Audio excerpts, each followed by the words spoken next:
Hello everybody and welcome back to Jurassic unboxing. And also, as you can see, I have a little setup here, this random beach thing I found. Now there's a boat here next to my Big Mac box collection, and also we have a Spinosaurus here. So now it's kind of like the movie, and there's this little guy hiding here. I don't even know what that guy's doing. Anyway, we have a very special video today because this is my second Rebirth unboxing. I know it's been like a month, I know, but I'm back again with it, and I am gonna get another thing like in the next few days too, so that's another thing to unbox. Last video I unboxed the Spinosaurus from Rebirth. The box is right there. But today we have probably the most important and also at the same time least important dinosaur from Rebirth, because if you know, you know. I mean, I'm not talking about the raptor. That one is very we don't talk about what happened to the raptor. We're talking about the Distortus Rex. Here it is, and the reason why I say important but also least important is because it barely showed up in the movie. It only had two scenes, the first scene and the last big scene. They were really cool scenes, but sadly that's all we really got of this guy, and instead we got Mutodons and other stuff. But we are going to unbox this big guy, and I just realized I need something to cut this. I don't have scissors, so I'm gonna have to go get nail clippers again. There we go, nail clippers. Perfect thing for cutting. But first, let's look at the box again. And we have this, you know, first of all, we have this thing here that says, "Try me, essay." And we have the Distortus Rex, and there's a cool render of it here. Man, he really does look like a beluga whale, now thinking about it. But it's really cool. It's the Rumble and Rampage Distortus Rex. And we obviously, as you can kind of see here, even though he's in the way, it's in the other one too, we have that sunset background.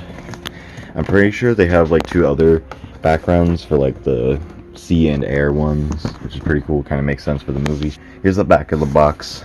As you can see down there, there's the other ones, the Spinosaur and Mosasaurus, which I'm gonna get the Mosasaur at some point. But here's the Distortus Rex. Yeah, we're gonna unbox him now, and he's really cool.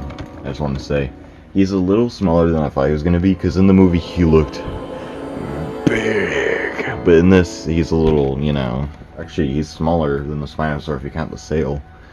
I know, kind of smaller than what I thought it was going to be. I thought it was going to be like a little bit bigger, but no. Anyway, let's unbox it. Time to clip his nails. And here it is, the Distortus Rex outside of the box. And also, I'm very glad I completely forgot to add a thing here where you can just like open this and get the like little that spinny thing from under there. Although it makes it harder to make the box stand up now. Dang it, Mattel, why even add those feet things? It makes no sense. But here it is, the Distortus Rex, and I think this guy is pretty cool. I'm not the biggest fan of its coloration. I mean, it's kind of reminiscent of a T-Rex, obviously, because it's a mutant T-Rex, and now he's talking when I'm talking. Stop doing that. Would have preferred like a different coloration. I'm glad it's not at least pitch black like we've seen a bazillion times before with other hybrids. At least it's more colorful than other hybrid. Or does this still count as a hybrid? I really like the D-Rex now after seeing the movie. It's super cool in the movie. I wish it showed up at least a little more. I feel like what they should have done is at least did a thing where it kind of shows up throughout it, like little teasers. They didn't do that at all. I'm so surprised they didn't do that at all. Like, you know, Scorpius Rex, for example, where each episode, towards the end of an episode, until it really, you know, finally shows itself, it's like teasing itself and shows up a little bit. They should have done that at least like 3 or 2 times maybe to build it up a little more. But nope. I remember in the trailer they had that like part where Martin Krebs was like looking up and there's like a roar. I mean, that was in the movie, but there was no roar. It was just him talking like, "Oh yes, these dinosaurs were from like a laboratory of sorts." They should have actually kept that in, like have him look up and like, "Oh, there's a roar." Oh, that's scary. Anyway, let's talk about the toy itself. But yeah, the coloration, it has, you know, brown and this kind of like, you know, more normal skin colory kind of thing, and some white on the bottom. You can kind of see where the T-Rex is in it, you know, on its like head and stuff. Like if you just like, I mean, sort of, I don't know. And I don't know what this big beluga head thing is about. I'm still not sure what that is for, but it's kind of cool, I guess. It kind of makes it look unique. It has these little T-Rex arms that are still kind of there. They also swing around, which is kind of funny. You can make it go, and obviously these big arms that like are used for grabbing and stuff. I heard that apparently these arms are like since they're mutations, it's kind of like, it's basically kind of hard for it to, you know, carry its own weight. So it doesn't really run fast or walk fast, I guess you could say. It's just kind of walking slowly, but that's mostly because it can't really go fast. You know, it might break its own weight with its arms, which is kind of scary. It's not this thing, abomination. Anyway, and the tail, I'm pretty sure it's a part of an action feature, if I'm correct. Oh, we'll showcase that in a minute. I know what that's gonna be. Oh, and by the way, very quickly, I want to show you something. Something for you guys. Dun, dun, dun, dun. The scary scan code. Anyway, yeah.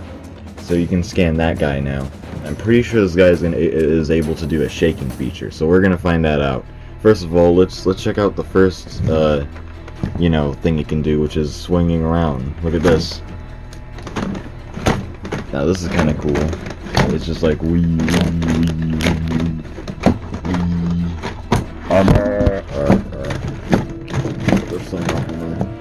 Get this human off of me. There's another action feature that we need to check out, and this is going to be pretty loud. So there's a button on the tail here, and it's going to make it do an action feature. Now I'm pretty sure this is going to be the shaking that we've seen. Ready?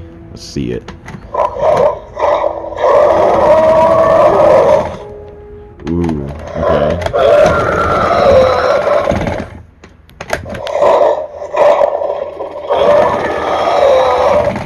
I really thought they were gonna have it do that in the movie, where it kind of just like randomly is like, you know, it's like in pain, you should feel bad for it, and it's gonna be shaking in pain. And it didn't do that in the movie. All it did was be scary, which is cool. I like it being scary and cool. But where was the part of it being like, oh, I feel bad for it? I don't know where that was. They didn't do that. Next, just so you know, the next toy I'm going to get, I'm pretty sure is the Martin Krebs Velociraptor vehicle set thing. The reason why is because I want that Velociraptor, because it's such a cool Velociraptor, and that car is cool, and Martin Krebs is funny. So I'm going to get that, and I will get the other ones, like, you know, the other ones in the toy line soon, like Quetzalcoatlus, Mosasaur, as I mentioned, and maybe even Titanosaur and T-Rex. And just so you know, I do kind of think it was a good idea to not have a fight, you know, like the way it was in Jurassic World. But I do think to make this guy more scary and actually do more stuff, it would have been cool to at least see it like fight maybe the T-Rex or Spinosaur, you know, like a single Spinosaur. I feel like that could have been cool, like to see it actually like do a little more stuff. But either way, it still was very intimidating in the movie, and I'm sure it could do some, you know, stuff. So it makes me curious on what they're going to do in the other movies. Like, if they make another movie, are they going to still have the D-Rex? Because it is still live, so it is still out there. You never know. But, for now, I think this is it for this unboxing today. Now, I hope you enjoyed, and I'll see you guys in the next unboxing and next video in general. And bye-bye!